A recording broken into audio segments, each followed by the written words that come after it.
Hey kids, who's the smartest person you know? Is it your mom or dad? Or maybe your teacher? Or maybe it's one of your friends? Well, today we're going to be looking at some people who thought they were the smartest ever. And they're called the Pharisees. Pharisees were religious people who thought they were better than everyone else. In Jesus' day, Pharisees were the people who knew a lot about the Old Testament and a lot about God.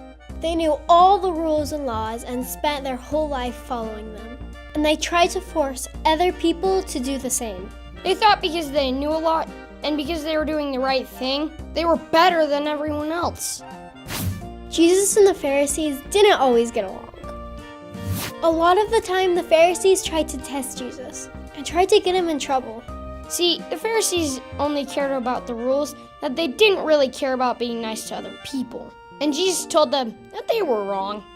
He also told them that even though they knew a lot about God, they wouldn't make it into heaven. The Pharisees knew a lot, but they missed the most important part.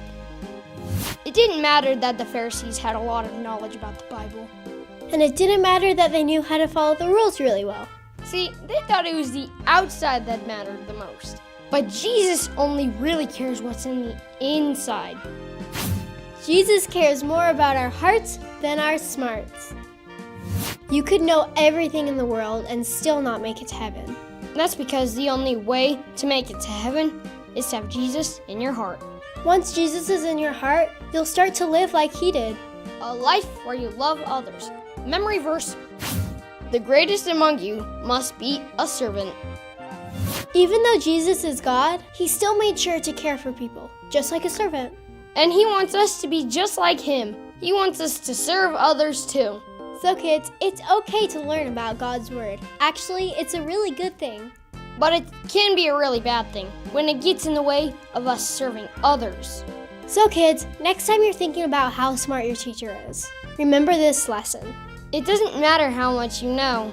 All that matters is that you love God and you love others.